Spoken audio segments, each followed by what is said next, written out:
Students, आज हम ninth class के सेकंड चैप्टर यानी यूनिट नंबर 2 को डिस्कस करने जा रहे हैं और उसका नाम है, टाइटल नेम है काइनेमेटिक्स। काइनेमेटिक्स एक्चुअली ये मोशन को रिप्रेजेंट करते हैं, लेकिन सबसे ओल्डेस्ट जो पहले फिजिकल क्वांटिटीज़ को डिस्कस करने के लिए एक वर्ड इस्तेमाल किया गया था, वो था mechanics. Mechanics is defined as it is the study of motion of bodies. जब हम बॉडीज को देखते हैं, उस पर कुछ फोर्स अप्लाइड करने के बाद मोशन आ जाता है, या कुछ बॉडीज खुद ब खुद इन्फ्लुएंस ऑफ द फोर्स की वजह से in the form of motion में होते हैं।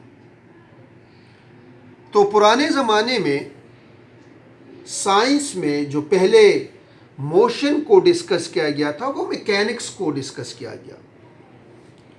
फिर एडवांस साइंसेस में जब हम फिजिक्स का जिक्र करते हैं, तो इस मैकेनिक्स को 2 ब्रांचेस में डिवाइड कर दिया। एक ब्रांच का नाम है काइनेमेटिक्स और दूसरे का नाम है डायनेमिक्स। काइनेमेटिक्स ग्रीक वर्ड से निकला है और इसका मीनिंग है मोशन। इस चैप्टर में हम इस काइनेमेटिक्स को डिस्कस करते हैं। It is the branch of physics which deals with discussion of motion of object without reference to the force causing the motion। यानी इस ब्रांच में हम उस मोशन को डिस्कस करेंगे जिसमें फोर्स या जो रेफरेंस फोर्स का जिक्र ना हो और कोई किसी बॉडी जो मोशन में हो, विदाउट फोर्स मोशन को हम डिस्कस करेंगे काइनेमेटिक्स। आगे जाके इसके सेकंड पार्ट को, सेकंड ब्रांच को अगर हम डिस्कस करते हैं, तो इट डायनेमिक्स, इसका नाम है dynamic. It is also the branch of physics in which we deals या in which we study about the motion of object under the action of force. Force की वजह से जिस मोशन को डिस्कस किया जाता है वो है डायनेमिक। तो इन दोनों में फ़र्क ये है कि काइनेमेटिक्स में हम क्या करते हैं, फोर्स की वजह से किसी ऑब्जेक्ट में जब मोशन आ जाता है या विदाउट फोर्स की वजह से जो मोशन में आ जाता है कोई भी बॉडी, तो हम इसको काइनेमेटिक्स कहते हैं। फोर्स की वजह से जब हम किसी बॉडी में मोशन पैदा करते हैं तो वो डायनेमिक है। अब इस काइनेमेटिक्स को हम इस चैप्टर में डिस्कस करेंगे। अब हम आते हैं कि मोशन क्या है, अब इसको डिस्कस करते हैं। पास देखो,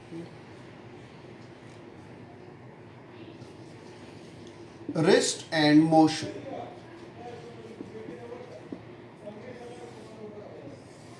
अब हम इस 2 चीज़ों को डिस्कस करने जा रहे हैं कि रेस्ट क्या है। When a body does not change its position is called rest। कोई बॉडी अपने पोजीशन को जब चेंज नहीं करता तो हम इसको रेस्ट में कहते हैं। फॉर एग्जांपल, अगर ये बॉल है और हम इस पे कोई फोर्स अप्लाइड नहीं करते तो ये हमेशा अपनी ही जगह पे होता है, तो हम इसको रेस्ट में कहते हैं। लेकिन ये बात जहन में रखें कि इस यूनिवर्स में कोई भी बॉडी एब्सोल्यूट रेस्ट में नहीं है। अगर ये बाल इधर पड़ा हुआ है और ये रेस्ट में है, ज़मीन पे हमने इसको रखा हुआ है, लेकिन अगर एक बंदा मून पे जाके ज़मीन की तरफ देखता है तो ज़मीन तो फिर मोशन में है, फिर हमें ये मोशन में नज़र आता है। लेकिन इस रेफरेंस पॉइंट के मुताबिक हम कह सकते हैं कि ये रेस्ट में है। सेकंड क्वांटिटी हम डिस्कस करने जा रहे हैं मोशन, कि अब मोशन क्या है, what is motion? When a body change its position with respect to observer or surrounding is called motion। अगर कोई बॉडी अपनी पोजीशन को चेंज करता है अपने ऑब्जर्वर या सराउंडेड से, फॉर एग्जांपल एक गाड़ी है, ये गाड़ी है,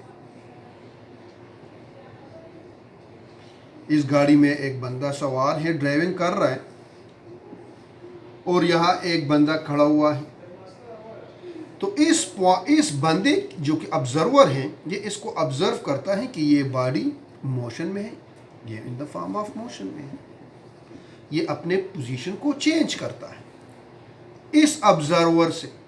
ये observer in the form of rest में है, तो ये गाड़ी मोशन में है, और इस गाड़ी में बैठे हुए लोग इसको ऑब्जर्व करेंगे कि ये रेस्ट में है।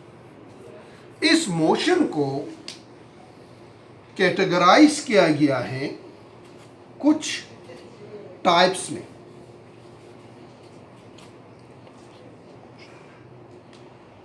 Types of motion,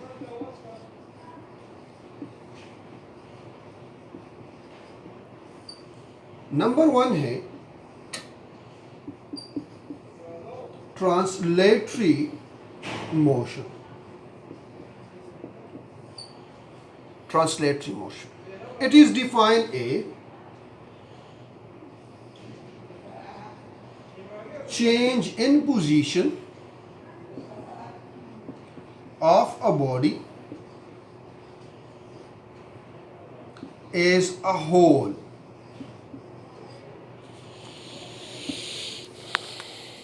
Change in position of a body as a whole. एक गाड़ी जा रही है तो एज अ होल इसके तमाम पार्टिकल्स एक जगह से दूसरी जगह तक मुंतकिल हो जाते हैं, मोशन में आ जाते हैं।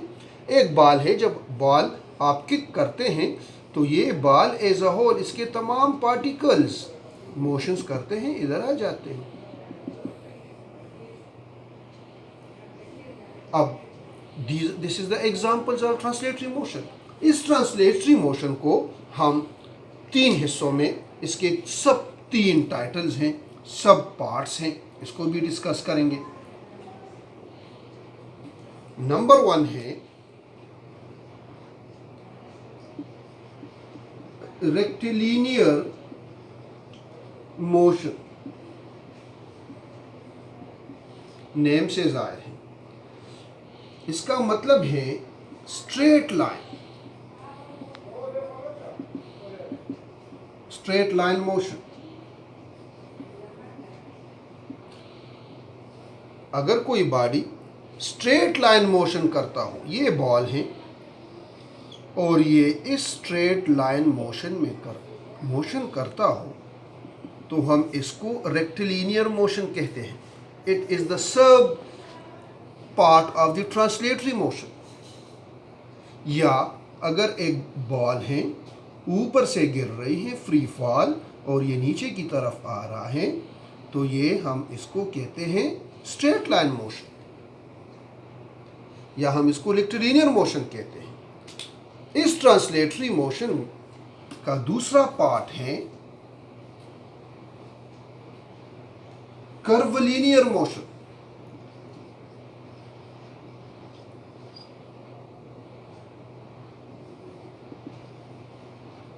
नेम से जाहिर है, वो मोशन जो कि क्या करते हो, जो कि कर्व फॉर्म में हो।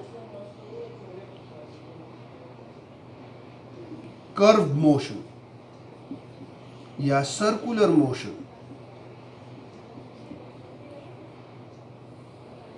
अब आप गाड़ी में जा रहे हो, स्ट्रेट रोड नहीं है और उस रोड में इस तरह एक कर्व आ जाता है, तो अगर ये बाल जाता है और इस तरह कर्व लेके इसी तरह जाते हैं तो होना, अब अगर ये बॉडी इस तरह जाते हैं तो हम इसको स्ट्रेट लाइन मोशन कहते हैं, लेकिन ये इस सड़क पर कर्व सड़क पे जाते हैं, या हम मोटरवे पे जा रहे हैं और आप गाड़ी में हैं और आप जाते हैं चार सद्दे की तरफ या किसी भी इंटरचेंज की तरफ, सवाबी की तरफ, तो वहाँ क्या है, वो इंटरचेंज की तरफ वो रोड कर्वलीनियर है, उसमें तमाम बॉडी के जो पार्टिकल्स है वो कर्व पाथ में पेयर मोशंस करते हैं।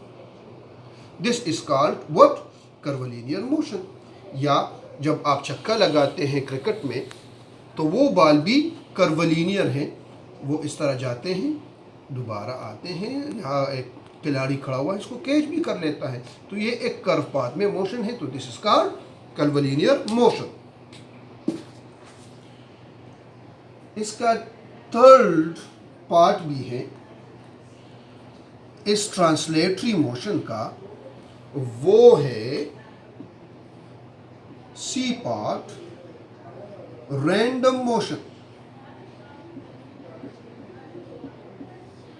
रैंडम का मतलब है irregular motion.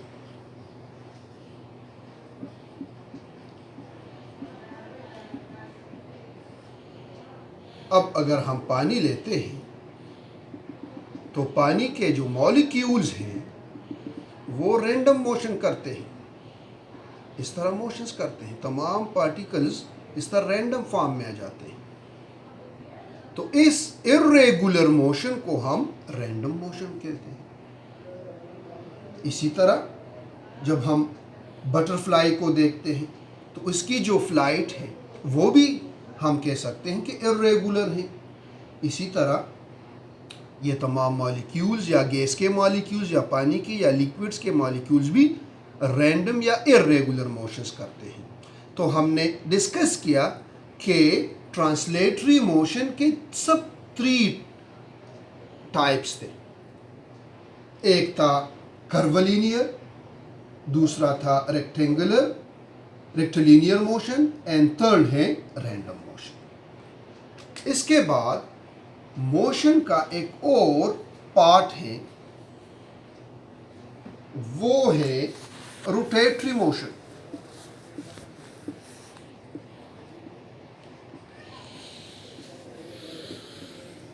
Rotatory motion, rotation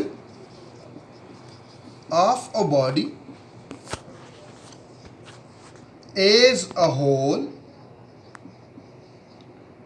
around a fixed point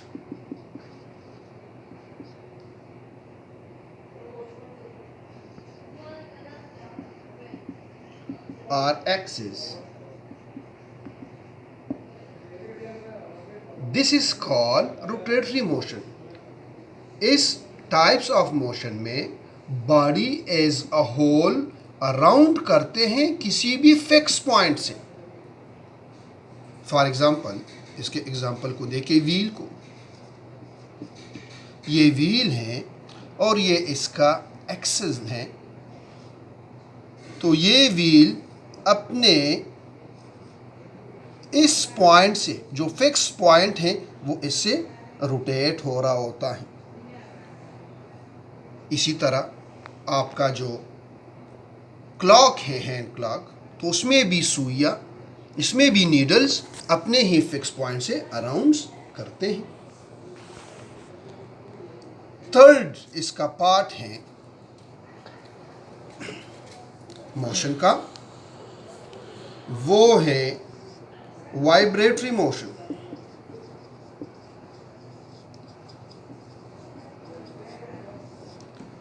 Vibratory motion is defined as, simply हम इसको कहते हैं कि to and fro motion of a body,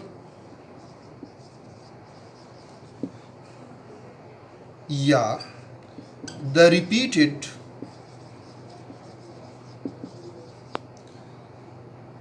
forward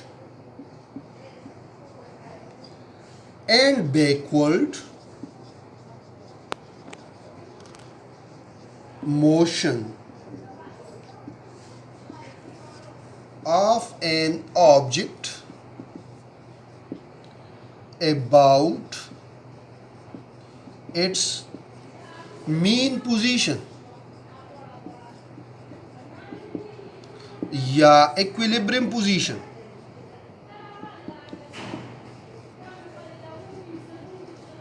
is called vibratory motion. To and fro motion of a body या repeated forward and backward motion of a body about its mean position or equilibrium position is called vibratory motion. अब अगर हम इसके examples को देखें,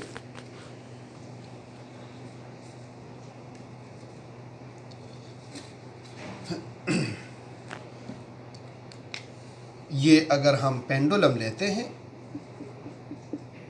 ये एक रस्सी है, एक रस्सी के साथ हमने एक मेटालिक बॉब सस्पेंड कर दिया, अब ये रेस्ट फॉर्म में है. This point is called mean position.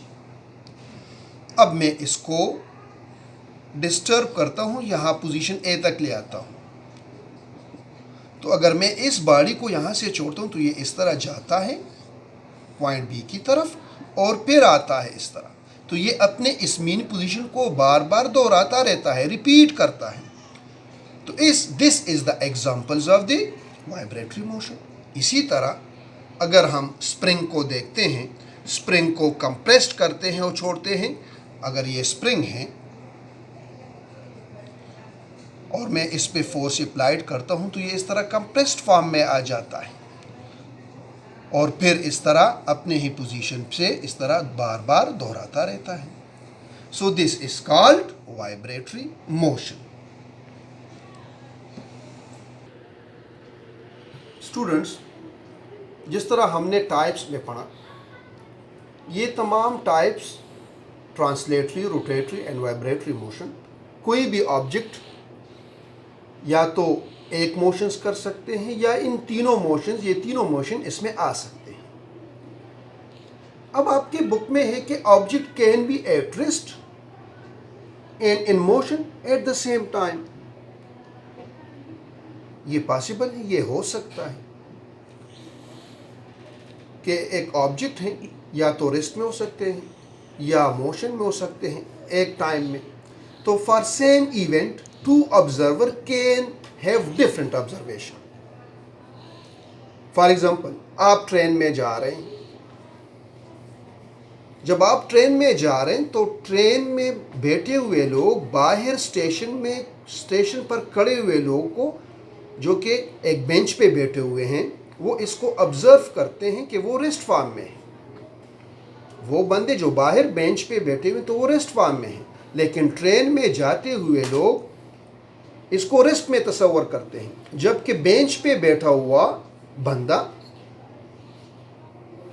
इन लोगों को जो कि ट्रेन में मौजूद हैं वो in the form of motion में वो करते हैं, देखते हैं. तो दो डिफरेंट ऑब्जर्वर हैं और इन दो डिफरेंट ऑब्जर्वर्स के अपने अपने व्यूज़ हैं. एक ऑब्जर्वर को दूसरा ऑब्जर्वर रेस्ट में नज़र आता है और दूसरे ऑब्जर्वर को first observer in the form of motion में नज़र आ जाता है. तो हम कह सकते हैं कि द मोशन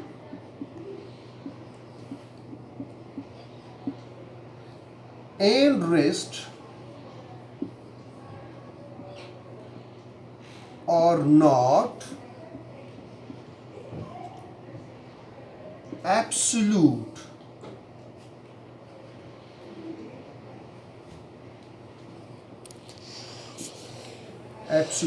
but relative.